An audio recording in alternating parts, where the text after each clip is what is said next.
ನಮಸ್ಕಾರ ವೀಕ್ಷಕರೇ, ನಾನು ಶ್ರುತಿ. ನನ್ನ ಜೊತೆ ಇದ್ದಾರೆ ಕ್ಯಾಮ್ರಾ ಜರ್ನಲಿಸ್ಟ್ ಆಗಿ ಪ್ರಸಾದ್ ಸುವರ್ಣ. ಇವತ್ತಿನ ನಮ್ಮ ಈ ಸಂಚಿಕೆಯಲ್ಲಿ ಒಂದು ಅದ್ಭುತವಾದಂಥ ಪ್ರಪಂಚಕ್ಕೆ ನಾನು ನಿಮ್ಮನ್ನು ಕರ್ಕೊಂಡು ಹೋಗ್ತಾ ಇದೆ. ಹಸ್ತಶಿಲ್ಪ ಹೆರಿಟೇಜ್ ವಿಲೇಜ್ ಮ್ಯೂಸಿಯಂ ಅಂತ ಇದಿರೋದು ಮಣಿಪಾಲದಲ್ಲಿ. ಏನಿದು ಹಸ್ತಶಿಲ್ಪ ಹೆರಿಟೇಜ್ ವಿಲೇಜ್?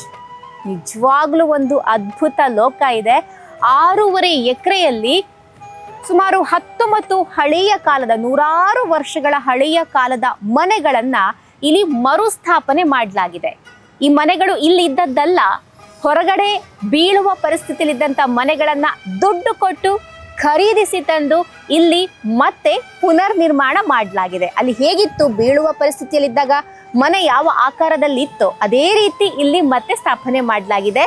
ಇದೊಂಥರ ಕ್ರೇಜ್ ಅಂತಾನೆ ಹೇಳ್ಬೋದು. ವಿಜಯನಾಥ್ ಶೆಣೈ ಅಂತವರು ಬ್ಯಾಂಕ್ ಉದ್ಯಮಿ ಆಗಿದ್ರು. ಅವ್ರು ಏನು ಮಾಡಿದ್ರು ಕತೆ ನಾನು ಹೇಳ್ತಾ ಹೋಗ್ತೇನೆ. ಆರಂಭದಲ್ಲೇ ಹೇಳಿದ್ರೆ ನಿಮಗೆ ಬೋರ್ ಆಗುತ್ತೆ. ಮನೆ ನೋಡ್ತಾ ನೋಡ್ತಾ ಅದರ ಸ್ಟ್ರಕ್ಚರನ್ನು, ಆಮೇಲೆ ಅದು ಯಾರ ಕಾಲದ್ದು ಅದನ್ನೆಲ್ಲ ವಿವರಿಸ್ತಾ ವಿಜಯನಾಥ್ ಶೆಣೈ ಅವರ ಹುಚ್ಚು ಸಾಹಸ ಎಂಥದ್ದು ಅಂತ ವಿವರಿಸ್ತಾ ಹೋಗ್ತೇವೆ. ಬನ್ನಿ ವೀಕ್ಷಕರೇ, ಹಸ್ತಶಿಲ್ಪ ಹೆರಿಟೇಜ್ ವಿಲೇಜ್ ಮ್ಯೂಸಿಯಂ ಮಣಿಪಾಲಕ್ಕೆ ಎಲ್ಲರಿಗೂ ಸ್ವಾಗತ. ಕಂಬದ ಮ್ಯಾಲಿನ ಗೊಂಬಿಯೇ ನಂಬಲೇನ ನಿನ್ನ ನಗಿಯನ್ನ,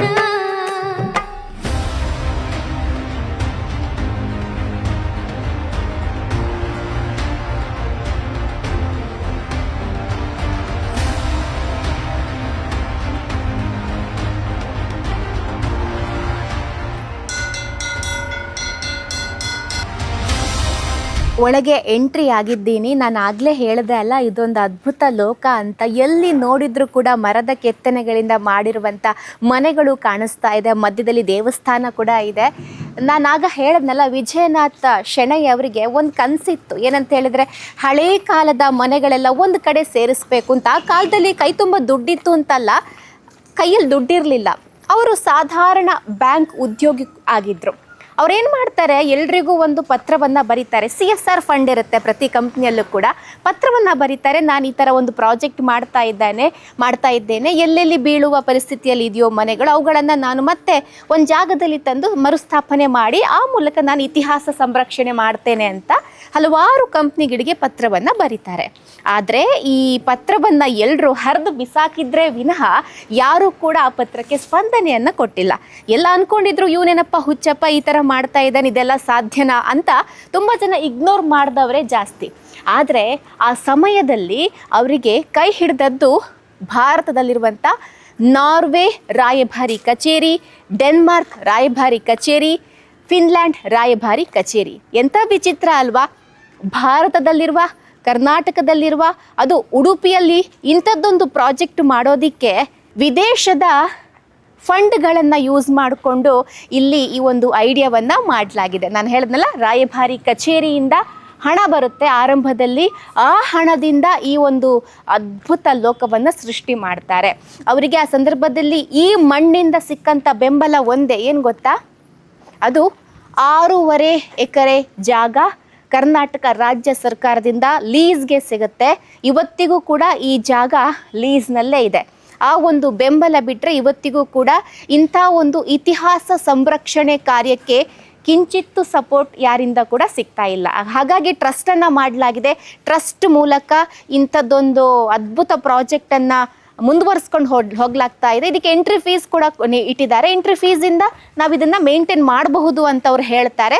ದೊಡ್ಡವರಿಗೆ 300 ರೂಪಾಯಿ, ಆಮೇಲೆ ಶಾಲೆ ಮಕ್ಕಳಿಗೆ, ಗೌರ್ಮೆಂಟ್ ಸ್ಕೂಲ್ ಮಕ್ಕಳಿಗೆ 30, ಆಮೇಲೆ ಪ್ರೈವೇಟ್ ಮಕ್ಕಳಿಗೆ 50, ಮತ್ತು ಕಾಲೇಜ್ ಮಕ್ಕಳಿಗೆ 150 ರೂಪಾಯಿ, ಈ ಥರ ಎಂಟ್ರಿ ಫೀಸನ್ನು ಇಟ್ಟಿದ್ದಾರೆ. ಆ ಮೂಲಕ ಅದರಿಂದ ಬಂದಂಥ ಹಣದಿಂದ ಇದೆಲ್ಲವನ್ನು ಕೂಡ ಮೇಂಟೈನ್ ಮಾಡ್ತಾರೆ. ನಿಮಗೆ ಗೊತ್ತು, ಮರ ಅಂತ ಆದಮೇಲೆ ಅದು ಮೇಂಟೈನ್ ಮಾಡೋದು ಎಷ್ಟು ಕಷ್ಟ ಅನ್ನೋದು ನಿಮಗೆಲ್ರಿಗೂ ಗೊತ್ತೇ ಇದೆ.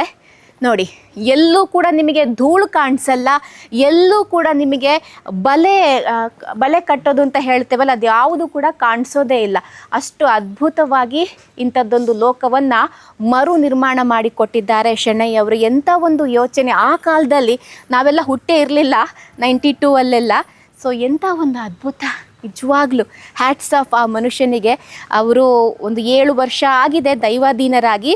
ಆದರೆ ಅವರ ಕಲ್ಪನೆಯಲ್ಲಿ ಮೂಡಿ ಬಂದಂಥ ಈ ಒಂದು ಮನೆಗಳ ಒಂದು ಚಿತ್ರಣ ಏನಿದೆ ಇವತ್ತಿಗೂ ಕೂಡ ಜೀವಂತವಾಗಿ ನಮ್ಗಳಿಗೆ ನೋಡೋದಕ್ಕೋಸ್ಕರ ಬಿಟ್ಟು ಹೋಗಿದ್ದಾರೆ. ಅದರ ಆನಂದವನ್ನು ಅನುಭವಿಸೋಣ. ನಿಮಗೆ ನಾನು ಒಂದು ಗ್ಲಿಮ್ಸ್ ಆಗಿ ತೋರಿಸ್ತಾ ಹೋಗ್ತೇನೆ.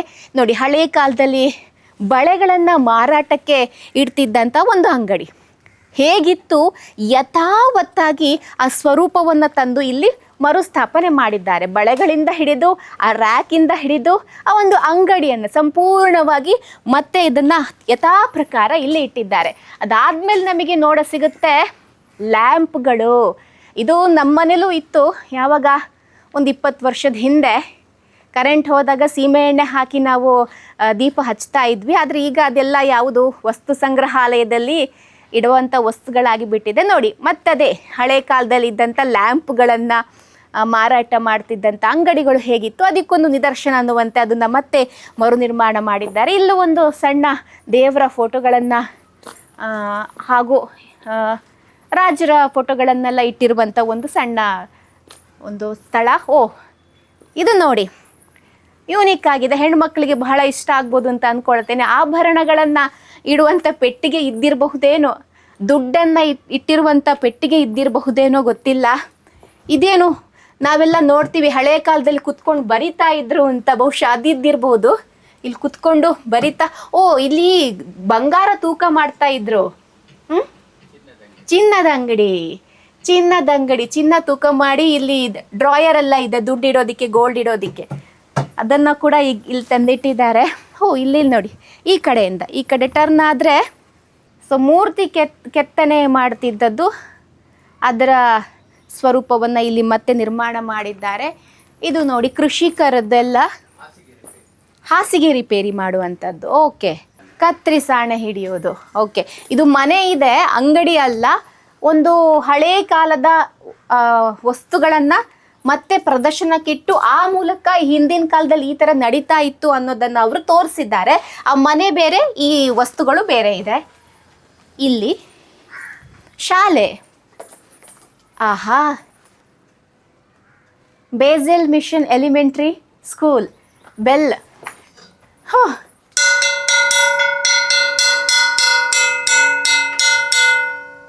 ಸ್ಕೂಲಲ್ಲೆಲ್ಲ ಹೀಗೆ ಬೆಲ್ ಹೊಡಿತಾರಲ್ಲ ನೋಡಿ, ಎಷ್ಟು ಅದ್ಭುತವಾಗಿದೆ ಈ ಶಾಲೆ. ಒಳಗೆ ಹೋಗಬೇಕು ಅಂತ ಅನ್ಸುತ್ತೆ. ಎಷ್ಟು ಕ್ಲೀನ್ ಆಗಿದೆ. ಚಪ್ಪಲ್ ತೆಗ್ಬಿಟ್ಟೆ ಹೋಗೋಣ.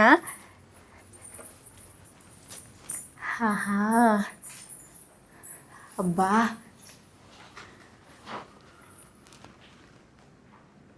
ತುಂಬ ಚೆನ್ನಾಗಿದೆ.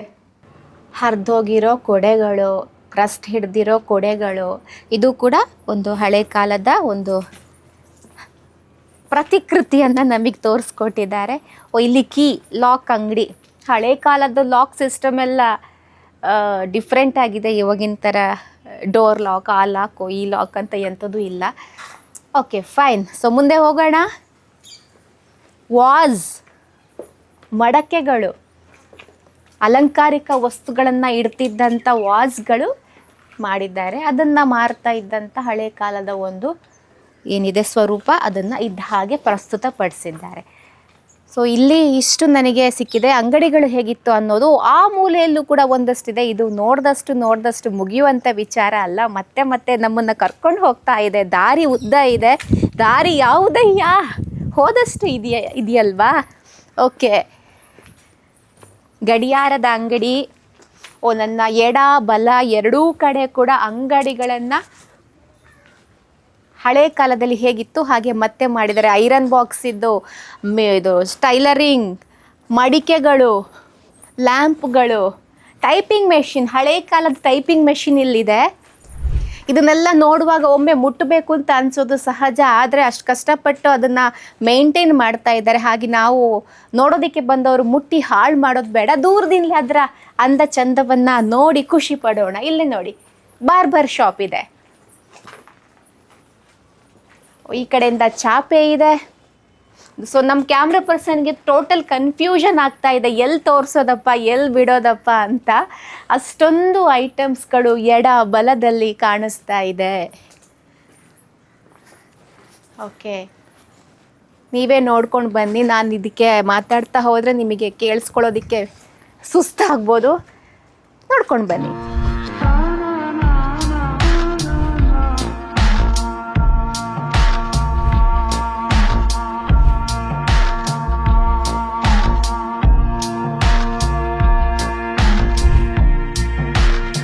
ನೋಡಿದ್ರಲ್ಲ, ನಿಮಗೂ ನೋಡಿ ಖುಷಿಯಾಗಿರುತ್ತೆ. ಒಂದು ಸರ್ತಿ ನಿಮಗೆ 90s ಕಾಲಕ್ಕೆ ಹೋಗಿ ಬಂದಂಗೆ ಅನಿಸುತ್ತೆ. ಸೊ ಇಲ್ಲಿಗೆ ನೀವು ವಿಸಿಟ್ ಮಾಡಿದ್ರೆ ನೀವು ಇದನ್ನು ನೋಡ್ಬೋದು.